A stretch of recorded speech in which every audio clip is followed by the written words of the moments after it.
नमस्कार, good evening, सत श्री अकाल। मजाक मजाक में सब आ गए, हम भी आ गए। बड़ा अच्छा लग रहा है, सब एकदम नहाए धोए तैयार बैठे छिले हुए अंडे की तरह।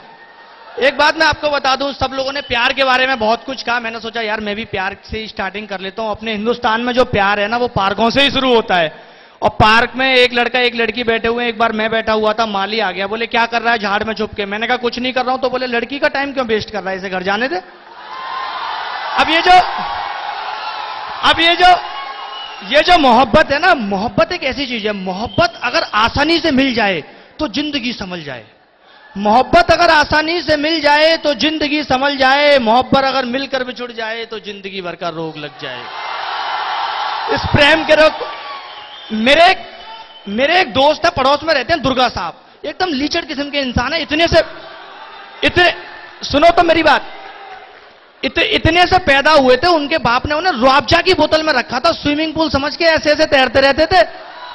उनकी दादी तो हंसते हंसते मर गई, बोली बहू अच्छा वाला बच्चा पैदा करती, बंदर कहां से ले आई।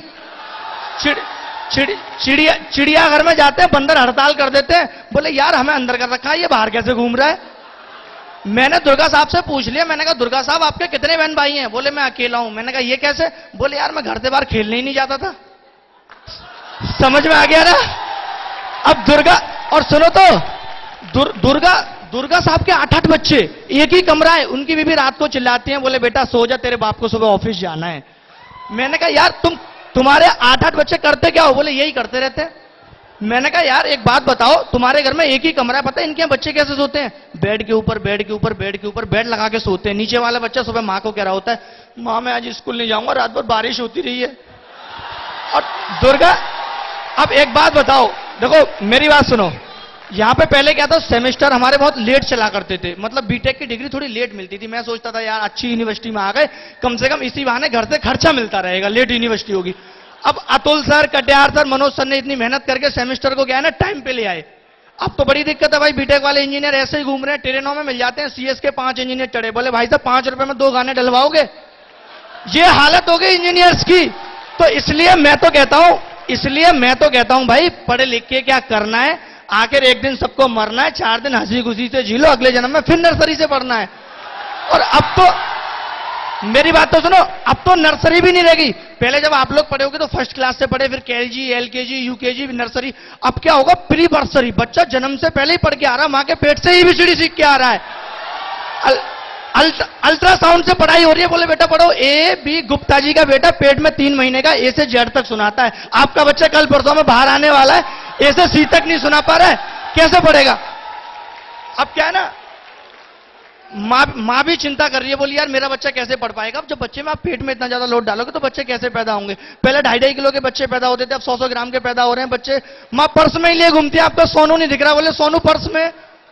और दुर्गा साहब की मैं एक और बात बताऊं, इनका कोई बिजनेस तो था नहीं, इन्होंने क्या किया, डॉक्टरी सीख ली और दुकान खोल ली। अब डॉक्टरी की दुकान इतनी चलती नहीं थी, इन्होंने एक साइड में पेट्रोल की भी खोल दी। एक बार रात में बुढ़िया आई, बोले मुझे बुखार हो गया, इन्होंने पेट्रोल से इंजेक्शन भरा और बुढ़िया में लगा दिया। अब बुढ़िया दौड़ी चली जा रही है, ट्रैक्टर पीछे दौड़ा है, रुकी नहीं रही, क्योंकि ट्रैक्टर डीजल पे था, बुढ़िया पेट्रोल पे थी। इस तरह का माहौल है। एक बात मैं आपको बताऊं, एक माहौल क्या था कि अभी आप एम्बुलेंस को फोन करो, 1 घंटे 2 घंटे 4 घंटे नहीं आएगी। आप पिज्जा को फोन करो 10 मिनट में आ जाएगा। एक विधवा पेंशन के लिए घूम रही है, उसे नहीं मिलेगी। अब मैंने भी देखा, बजट आया तो बजट में जरूरत की सारी चीजों के रेट बढ़ा दिए गए, लेकिन जो दारू का रेट था वो कम कर दिया गया, क्योंकि दारू पे गवर्नमेंट को सबसे ज्यादा रेवेन्यू मिलता है। और इस रेवेन्यू के चक्कर में एक दिन दारू कंपलसरी कर दी जाएगी, जो नहीं पिएगा उसे पुलिस उठा के ले जाएगी। अब सोचो ऐसा माहौल में क्या होगा। 2 सहेलियां आपस में बात कर रही हैं, और अंकिता कैसी है, बोली मैं तो टुन्नू, तू बता, बोली मैं भी टाइट हूं। ऐसा माहौल आ जाएगा। अब सोचो ऐसे माहौल में जो लोग मौसम्मी का जूस पिएंगे, उन्हें लोग कितनी गंदी नजर से देखेंगे।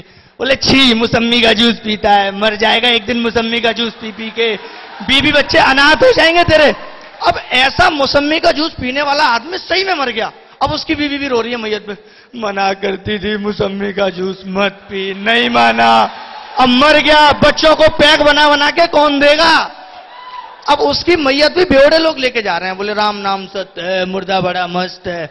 अब 2 बाइक वाले आए, वो भी टूनते, उन्होंने टक्कर मार दी, मुर्दा बेचारा नीचे गिर गया। सब लोग बोले मारो मारो, बोले काहे को मारो, जो आदमी गिरा है वो तो कुछ बोल नहीं रहा है।